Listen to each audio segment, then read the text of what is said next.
Bismillahirrahmanirrahim. Assalamualaikum warahmatullahi wabarakatuh.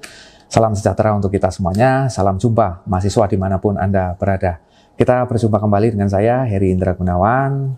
Pada kesempatan kali ini kita akan membahas atau akan belajar bersama-sama mengenai materi kita yang berhubungan dengan aliran-aliran pendidikan.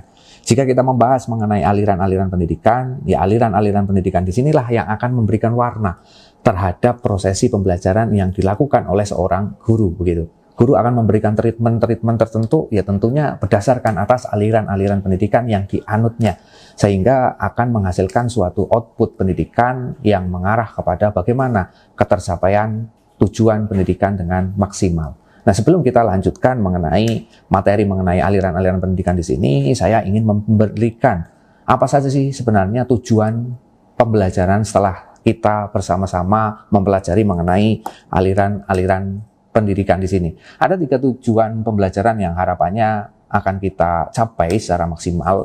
Yakni tujuan pembelajaran yang pertama di sini adalah setelah kita mempelajari mengenai materi kita pada kesempatan kali ini yang berhubungan dengan aliran-aliran pendidikan, Anda atau mahasiswa dapat menjelaskan konsep daripada aliran pendidikan. Apa sih sebenarnya aliran pendidikan tersebut? Kemudian tujuan yang kedua adalah mahasiswa dapat menjelaskan aliran-aliran pendidikan baik dari dalam maupun dari luar Indonesia. Ya, yang ketiga, mahasiswa di sini dapat menjelaskan bagaimana pengaruh pengaruh daripada aliran-aliran pendidikan yang sudah kita pelajari bersama. Baik, kita lanjut kepada definisi ya mengenai aliran pendidikan. Di sini ada 2 definisi daripada aliran pendidikan. Yang pertama, aliran-aliran pendidikan adalah pemikiran, ya, atau pemikiran-pemikiran yang membawa pembaharuan dalam bidang pendidikan. Jadi di sini jika kita telaah, kita kaji, definisi pertama mengenai aliran-aliran pendidikan di sini adalah sebuah pemikiran atau pemikiran-pemikiran yang memang berdampak kepada pembaharuan, adanya suatu inisiasi pembaharuan dalam bidang pendidikan. Bagaimana guru nantinya akan memberikan treatment, akan memberikan metode, strategi dan lain sebagainya di dalam prosesi pembelajaran, ya ini didasarkan atas aliran-aliran pendidikan yang memang dianutnya. Yang kedua, jika kita membahas mengenai aliran pendidikan, maka aliran pendidikan di sini adalah suatu teori atau paham yang memang diikuti oleh pengguna aliran atau paham ini dalam penerapan di dunia pendidikan. Maksudnya bagaimana? Ya kalau kita berbicara mengenai aliran pendidikan. Jadi aliran pendidikan di sini ya sebenarnya adalah suatu teori atau suatu paham yang memang diikuti oleh pengguna aliran atau pemahaman ini. Katakanlah saya menganut aliran empirisme. Berarti saya di sini adalah orang yang memang segala sesuatunya dalam melakukan prosesi pembelajarannya ya harus sesuai dengan aliran atau teori atau pemahaman empirisme. Katakanlah seperti itu. Itu mengenai konsep atau definisi daripada aliran pendidikan. Baik, kita lanjutkan ke dalam aliran-aliran apa saja yang nantinya atau dalam pertemuan ini kita akan pelajari bersama. Di sini sebenarnya ada berbagai macam aliran pendidikan yang ada begitu, tapi kita akan bahas 6 aliran pendidikan yang menjadi dasar daripada aliran-aliran pendidikan yang lain. Di sini akan kita bahas mengenai aliran empirisme ya yang dikemukakan oleh John Locke, kemudian ada aliran nativisme yang dikemukakan oleh Arthur Schopenhauer, kemudian ada aliran naturalisme dari J.J. Rousseau, kemudian ada aliran konvergensi, aliran progresivisme dan juga aliran konstruktivisme ya yang dikemukakan oleh Vico. Baik, kita akan langsung ke dalam aliran pendidikan yang pertama. Kita akan kaji di sini antara aliran empirisme dan juga nativisme. Sebenarnya apakah ada perbedaan atau memang hal ini menjadi salah satu hal yang menjadi tolak belakang, ya bertolak belakang katakanlah. Kita lihat, kita kaji. Yang pertama adalah aliran empirisme. Kalau kita berbicara mengenai empirisme di sini ya artinya adalah lingkungan. Ya, empirisme adalah lingkungan. Jadi paham empirisme di sini mengatakan bahwa manusia dilahirkan dengan jiwa dan juga watak yang hampir sama, yaitu suci dan juga bersih. Maknanya bagaimana itu? Jadi setiap orang, setiap bayi baru lahir, katakanlah, mereka itu diibaratkan seperti orang yang suci, yang bersih, katakanlah. Jika diibaratkan, ya memang dia seperti kertas putih. Dia tidak ada noda sedikit pun. Ya, dia tidak ada warna sedikit pun. Nah, bagaimana nantinya ketika karakteristik peserta didik itu dibentuk, pemahaman peserta didik itu dibentuk dan lain sebagainya. Nah, pandangan empirisme di sini menganggap bahwa seseorang atau bayi atau peserta didik dia akan berubah menjadi gold, berubah menjadi biru, kuning, kemudian hijau, ya dari faktor pendidikan atau faktor lingkungan. Karena pendidikan dan lingkungan di sinilah yang membentuk manusia itu berbeda-beda. Ya kan? Dia akan menjadi merah, menjadi kuning, menjadi putih, dan lain sebagainya. Yang semulanya dia atau manusia tersebut baru lahir adalah berwarna putih. Dia menjadi hitam, menjadi putih, menjadi merah, dan lain sebagainya. Ya karena faktor atau pengaruh daripada pendidikan dan juga dari lingkungan. Itu pandangan daripada paham atau aliran empirisme. Sekarang kita bandingkan dari aliran nativisme. Ya tentunya aliran nativisme di sini ya merupakan aliran yang bertolak belakang daripada aliran empirisme. Kenapa bertolak belakang? Karena memang teoritisnya, pemahamannya berbeda dengan aliran empirisme.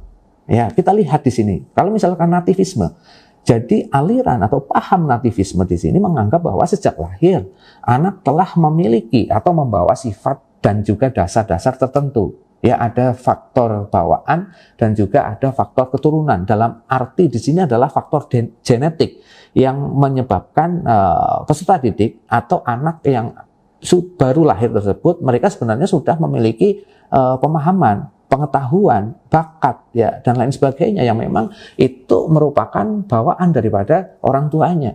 Ketika dia lahir, mungkin orang tuanya bisa bermain musik, katakanlah, ya otomatis anak yang dilahirkan dari orang tua yang bisa bermain musik tersebut akan memiliki keturunan yang bisa bermain musik juga, katakanlah. Jadi di sini, ya aliran nativisme mengemukakan bahwa pendidikan dan juga lingkungan sosial itu tidak penting. Jadi dikesampingkanlah itu lingkungan sosial dan dikesampingkanlah itu pendidikan. Bahwa pendidikan di sini dianggap oleh aliran nativisme ini tidak penting.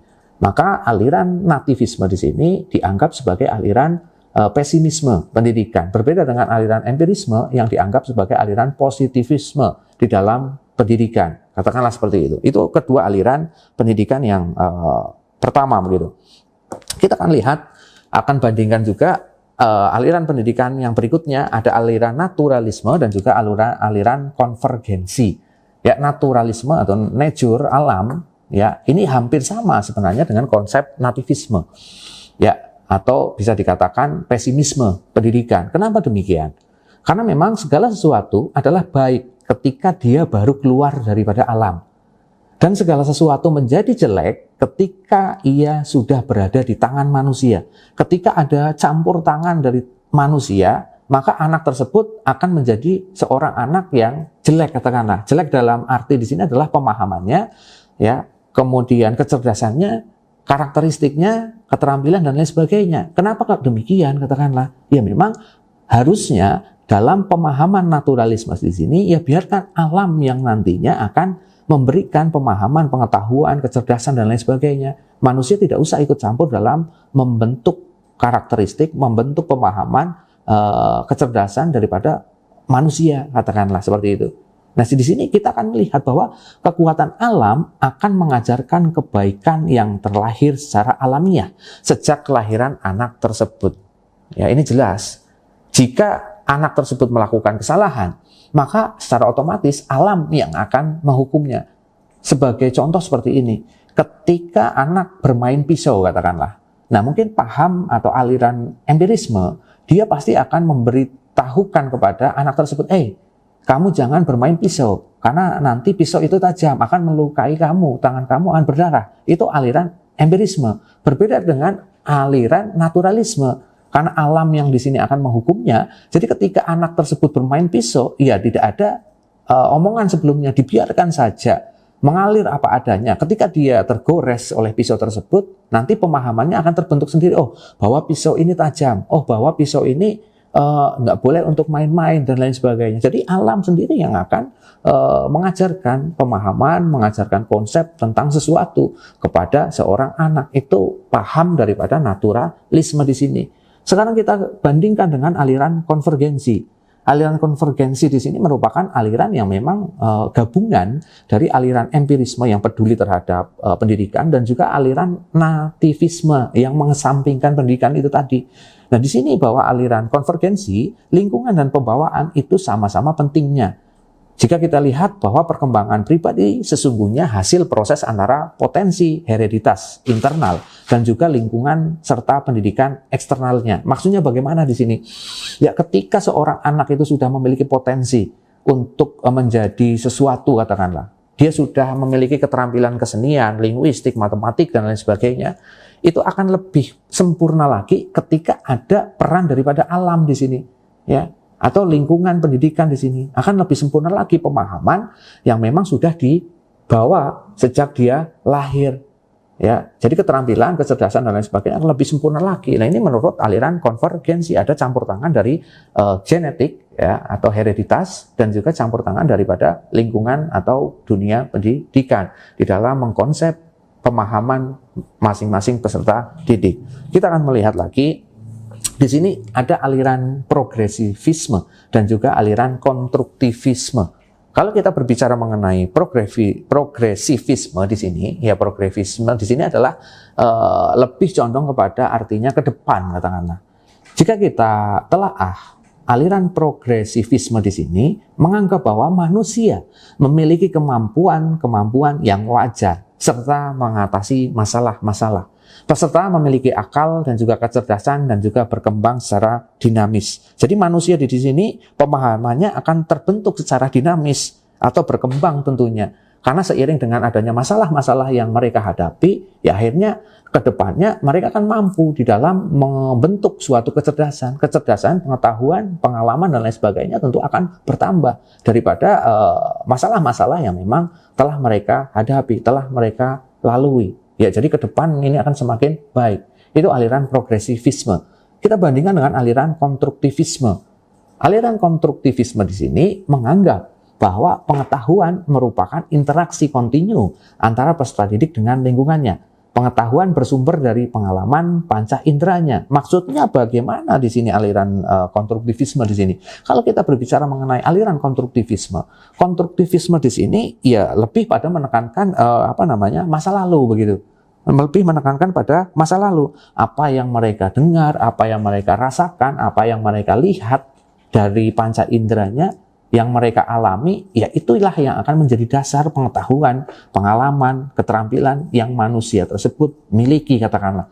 Semakin banyak pengalaman-pengalaman yang telah dilakukan, baik itu melihat, mendengar, kemudian merasa dan lain sebagainya, maka ketika akan menghadapi suatu permasalahan, mereka sudah siap karena memang sebelumnya dari pengalaman-pengalaman tersebut mereka sudah pernah menghadapi. Itu aliran konstruktivisme. Oke, kita akan melihat selanjutnya ada nggak sih pengaruh aliran dari aliran-aliran pendidikan di sini? Tentu ada. Di sini saya tidak akan membahas semua pengaruh dari aliran-aliran yang tadi sudah jelaskan. Saya akan membahas dua pengaruh daripada aliran pendidikan terhadap dunia pendidikan, khususnya di Indonesia. Jadi di sini ada pengaruh dari aliran empirisme yang peduli terhadap pendidikan tadi dan juga lingkungan, dan juga pengaruh dari aliran konvergensi atau penggabungan. Ya, kita melihat bahwa aliran empirisme pengaruhnya bagaimana? Jadi pengetahuan itu memang berasal dari alam, ya. Karena pengetahuan itu berasal dari alam, tak jarang itu timbul ilmu-ilmu mengenai aljabar, ilmu-ilmu mengenai angka, desimal, atau ilmu alam, ilmu sosial, dan lain sebagainya. Sehingga pengaruh daripada empirisme di sini, aliran empirisme di sini akan berdampak kepada banyaknya muatan-muatan mata pelajaran, ilmu-ilmu yang baru itu akan ada. Karena memang pengaruh dari aliran empirisme. Berbeda dengan pengaruh aliran konvergensi. Ketika konvergensi di sini ada, maka si pendidik di dalam proses mengajar atau yang disebut sebagai mendidik, ya sebelumnya harus tahu dulu, oh ini anak tersebut memiliki potensi seperti apa ya. Itu kan aliran nativisme. Kemudian ketika dia sudah mengetahui atau seorang guru mengetahui, oh dia lebih condong kepada kognitif, afektif, atau mungkin dia lebih condong kepada tematik, ya, atau mungkin dia numeralisasi atau language dan lain sebagainya. Kemudian dia dimixkan, ya, atau disandingkan dengan pemahaman naturalisme alam, jadi lingkungan, ya kan? Kemudian endingnya adalah mengarahkan lebih mudah ke dalam aliran empirisme. Jadi di dalam proses pemahamannya, pembentukan perilaku, kemudian pengalaman, kecerdasan dan lain sebagainya, ya nantinya akan lebih mudah jika anak tersebut masuk ke dalam ranah empirisme atau lingkungan atau pendidikan. Karena nanti seorang guru ya akan lebih enak di dalam mengajarkan proses pemahaman, materi dan lain sebagainya, karena memang sesuai dengan passion daripada anak tersebut. Katakanlah itu pengaruh aliran pendidikan, empirisme dan juga konvergensi. Nah, di sini ada gerakan baru juga di dalam pendidikan. Ada 4 gerakan baru di dalam pendidikan. Ada pengajaran alam sekitar, ada pengajaran pusat perhatian, ada sekolah kerja, pengajaran proyek juga. Kita lihat ke pengajaran alam sekitar. Ya, pengajaran alam sekitar di sini, ya, dia menyebutkan bahwa pendidikan yang mendekatkan anak dengan sekitarnya. Jadi mengetahui barangnya terlebih dahulu, baru namanya. Contohnya seperti ini, ketika gerakan baru pendidikan di Indonesia, pengajaran alam sekitar ini diterapkan, ya, otomatis anak akan dibawa ke dalam suatu lingkungan tertentu. Nah, ketika anak belajar dalam suatu lingkungan tertentu, maka anak tersebut akan menemukan hal-hal yang baru tentunya. Oh, anak tersebut akan menemukan batu, katakanlah. Dia pasti akan bertanya kepada gurunya, akan bertanya kepada orang lain. Ini sih namanya apa? Gurunya terus menjawab, oh ini batu. Oh, batu jadi seperti ini ya. Bentuknya tidak beraturan dan juga keras. Nah, itu berarti kan menemukan barangnya terlebih dahulu, baru namanya. Berbeda dengan aliran-aliran yang lain, bahwa dia mengatakan bahwa abstraksi saja. Jadi batu, oh batu itu merupakan hal yang keras atau barang yang keras, kemudian bentuknya tidak beraturan, berat juga. Itu kan namanya dulu, baru ciri-cirinya. Tapi ini berdasarkan pengalaman yang mereka jumpai sendiri di alam. Ya, katakanlah seperti itu, pengajaran alam. Berbeda dengan pengajaran pusat perhatian. Nah, pengajaran pusat perhatian di sini pengajaran meliputi pusat-pusat minat. Pengajaran harus dengan berbagai variasi agar perhatian siswa terpusat pada bahan ajar, didasarkan atas kebutuhan di dalam anak, ya, dalam hidup dan juga dalam perkembangannya. Maksudnya bagaimana ini? Ya, ketika kita sekarang ada di era Android, katakanlah, pasti perhatian siswa ya terpusat pada Android, karena di dalam aplikasi Android tersebut ada game online, ada aplikasi-aplikasi yang menyita perhatian peserta didik. Di dalam konsep pembelajaran bagaimana? Ya, kita harus mengalihkan perhatian peserta didik dari hal-hal yang memang lebih menarik dari proses pembelajaran yang kita laksanakan. Lah, ini bagaimana caranya? Ya, tentunya si guru berinisiasi untuk bisa menerapkan model dan juga strategi pembelajaran yang menarik perhatian si siswa. Ya kan? Yang menarik ini bagaimana? Ya kan? Ya, tentunya ada berbagai macam model-model seperti model kooperatif dan lain sebagainya yang bisa diterapkan di dalam proses pembelajaran. Itu berarti hakikatnya ya bagaimana si guru tersebut bisa menarik perhatian siswa di dalam prosesi pembelajaran supaya tujuan pembelajarannya tentu dapat tercapai dengan maksimal. Kita lihat lagi yang ketiga adalah sekolah kerja. Nah, sekolah kerja di sini ya identik dengan pendidikan keterampilan. Pendidikan tidak hanya demi kepentingan masyarakat saja, namun kewajiban sekolah di sini adalah mempersiapkan anak-anak untuk dapat bekerja. Jadi kalau misalkan kita lihat, kita analisis sekolah kerja di sini, ya ibaratnya adalah SMK, katakanlah. Di dalam sekolah menengah kejuruan di sini atau SMK di sini, yang digembleng di sini adalah keterampilannya. Minim sekali teori-teori yang diajarkan, tapi lebih banyak mayoritas adalah keterampilan-keterampilan yang kemudian diajarkan kepada peserta didik.